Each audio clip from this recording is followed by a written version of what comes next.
De cas d'Ebola repart à la hausse pour la première fois depuis le début de l'année, d'après l'Organisation mondiale de la santé. Cela concerne les 3 pays touchés, la Guinée, le Libéria et la Sierra Leone.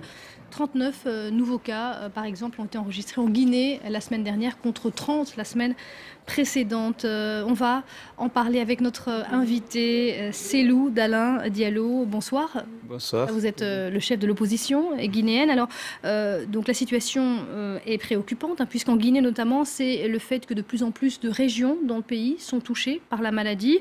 Est-ce que cette situation vous inquiète ? Oui, elle est très préoccupante dans la mesure où on avait espéré que le déclin de la maladie était irréversible et que dans quelques semaines, on aurait pu éradiquer la maladie en Guinée et dans la sous-région. Malheureusement, cela ne semble plus être le cas et c'est vraiment triste.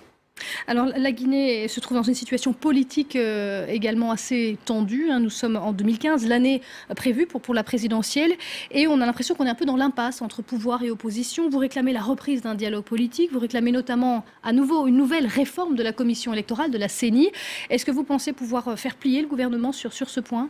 Le malheur est que le gouvernement ne veut pas dialoguer. Depuis le début de l'année 2014, l'opposition appelle au dialogue. Le gouvernement refuse systématiquement. Et au même moment, la CENI continue de faire son travail de préparation des élections sans informer, sans associer l'opposition. Et le gouvernement ne veut pas de dialogue, si bien que l'opposition a été obligée de reprendre ses manifestations qui sont réprimées dans le sang, comme c'est le cas aujourd'hui à l'Abbé, ou une manifestation pour protester contre les mutations, les affectations arbitraires des fonctionnaires de l'opposition. On peut préciser, l'Abbé, donc c'est, on peut dire, l'un des chefs notamment de l'opposition. Oui, il y a eu des mutations qui ont été annoncées, notamment dans le système éducatif.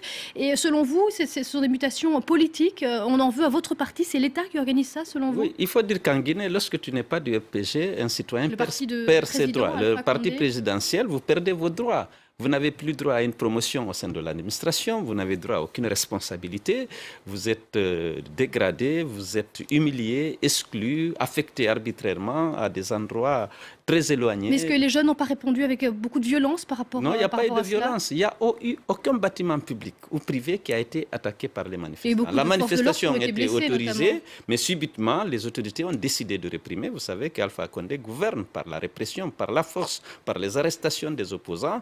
Déjà, on a perdu 57 de nos militants et responsables du parti qui ont été tués à bout portant dans cette Guinée. Chaque fois qu'il y a une manifestation pacifique, même lorsqu'elle est autorisée, comme c'était le cas à l'Abbé, la répression est aveugle, surtout lorsque, à l'heure actuelle, je pense qu'il a besoin d'intimider, d'effrayer les gens pour ne pas qu'ils manifestent à l'occasion des fraudes électorales qu'ils envisagent de mettre en œuvre lors des prochaines élections. Nous revendiquons la réforme de la CENI, l'organisation des élections communales avant la présidentielle, parce que les élus locaux sont actuellement tous nommés. C'est des militants et responsables du RPG que M. Alpha Condé a remplacé dès son avènement. La présidentielle, donc, qui est prévue d'ici la fin de l'année, normalement, en Guinée. Merci beaucoup, Cellou Dalein Diallo, d'être venu sur ce plateau dans le Journal de l'Afrique.